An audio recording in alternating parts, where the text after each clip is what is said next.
Hi guys! Hello mga apo! Pasensya na kayo mag-English ng Lola ha. Kasi may na-discover ang Lola isang secret sa pag-print sa 3D printing. Ayun. Yan ang na-discover ko. I did discover something about handling a filament for your 3D printing using PLA filament. Let me just explain first. This is my small space. I usually have all my filaments down here, there, see, and then I have my printer here, and this is what I call my hobby space. I do all my hobby here because it's the place where it's near to the comfort room and near to my mini kitchen, and I'm also doing cooking as a hobby. Some of small cookings like chili oils and etc.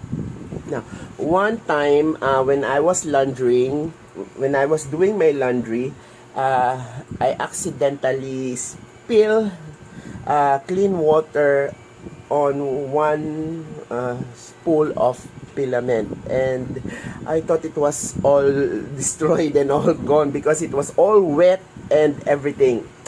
But I was able to dry it. I covered it with newspaper and put it upstairs and put it where there's sunlight, direct sunlight, and anyway it won't burn because the newspaper usually protects it, and we are in a tropical country, and I don't have any problem with what you call that in US. It's cold weather.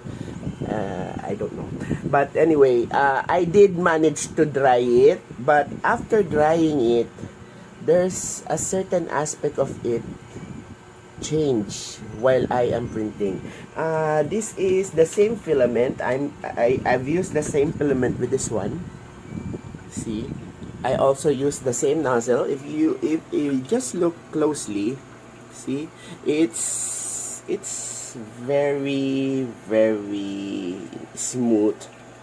See, and then it's the same filament as I am now printing. But let me change the camera. Mga darling, ito kasi yung lugar ng Lola, napakaliit. Dito nakalagay yung mga filament ko. Then accidentally na spill ko yung clean water sa isang bundle, sa isang spool ng filament ko. Anong nangyari? Pinatuyo ko siya, binalot ko ng dyaryo, inakyat ko sa taas, binilad ko sa araw. Anong nangyari? Kakaiba yung texture niya nung piniprint ko na siya.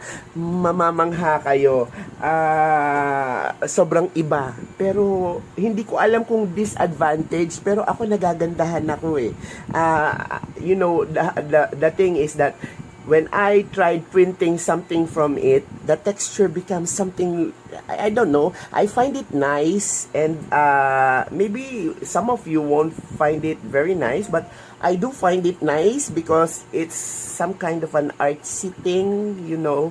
The texture becomes something else. It's becoming woody, although I already tried printing from wood, and I know that this is only PLA because this one is wood, and it smells differently when you're printing with wood and as well as when you're printing with PLA. So it's not wood, but you know what, it's so like, the texture is so like wood filament because this one is a wood filament, and they are beginning to have the same texture.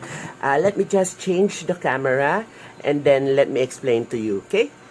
Okay, look at that texture. Isn't it good? Isn't it kinda artsy? I don't even use fuzzy texture sa Cura. Hindi po ako gumamit niyan ng fuzzy texture. Yan yung nabasa kong filament na drenay ko upstairs. Talagang soaking wet talaga siya. Kaya kailangan ko talagang i-dry upstairs. Binalot ko ng dyaryo and then binilad ko sa araw. Then I'm now using it. It's still printable and it has a very interesting texture. That is actually a wood texture there. The only difference with it printing from wood and PLA, soaked wet PLA, which is dried, this is the wood texture filament. This is a wood filament. Okay, I'm using numbers 0.6 nozzles because it won't work when you're printing with soaked and dried filament. You have to use number 6, 0.6. 0.4 will not do the trick because it will how do you call that? it will block the nozzles. It will clog the nozzles actually. So that is number 6. But that is also 0.2 layered, 0.2 quality. And then this one is wood. And then that one is the wet filament. So I find it very interesting, don't you? That texture is very beautiful actually. It looks like a terracotta pot. See? And then this one is wood. That is a wood filament. The texture is also different, and this one is a bit so like wood. See, when it's PLA, it looks like this. This is the same PLA as I am printing now. So that's smooth. It's supposed to be the same PLA, but this one is soaked in water and this one is not. And it has a different, so it has a different sounds. This is PLA, unsoaked PLA. This is wood. So it sounds differently. And that is the PLA that was soaked in water and dried. Isn't it very interesting? I think I'm going to soak my other PLA and dry it using sunlight, and then do the same thing. I'm using Cura, and that is a 0.6 nozzles.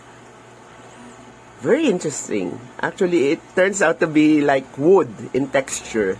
Parang naging kahoy siya, mga apo. Ito yung wood. Ito yung PLA na hindi nabasa. Ayan, di ba? Tapos ito yung wood, magkaiba sila, di ba? Kasi wood siya. Ito yung PLA. Ito yung nabasang PLA na pinatuyo ko.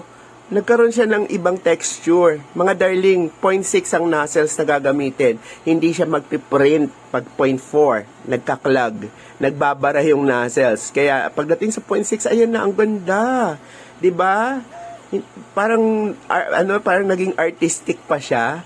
Kaya binabalak-balakan ko na ngang ibabad yung iba kong PLA sa tubig tapos patutuyuin ko sa araw. Ang ganda-ganda kasi. Anyway guys, maraming salamat. Turn ko ulit yung camera. Okay guys, I hope you learned something else from me. Another learning from a 3D printing in the Philippines, and I find it so interesting. Don't you find it so interesting? You soak your PLA wet and then dry it and then have that texture. That is a very nice texture. It looks like wood but it's PLA. See? Without the funny smell when you're printing wood. Actually, pag nagpiprint ka ng wood, ang baho, may nasusunog na kahoy. But this one, it has the same wood texture but doesn't have the same smell.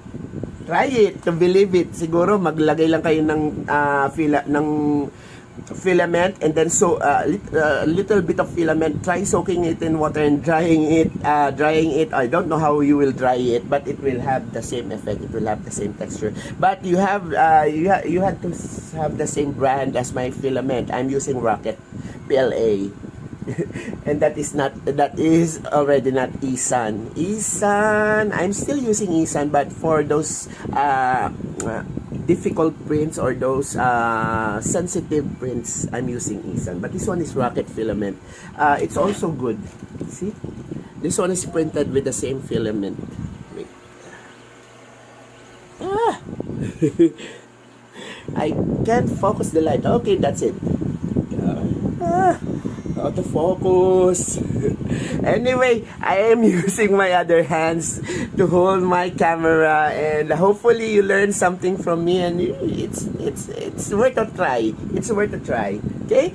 Maraming salamat po mga po. This is again your Lola with an H. It's LOLAH Bong Lim, and please hit that notification. Please subscribe to your Lola's channel, and please Don't skip the ads. Okay, maraming salamat po para sa iba pang matututunan ninyo na mga nadidiscover ng Lola about 3D printing. Okay, maraming salamat.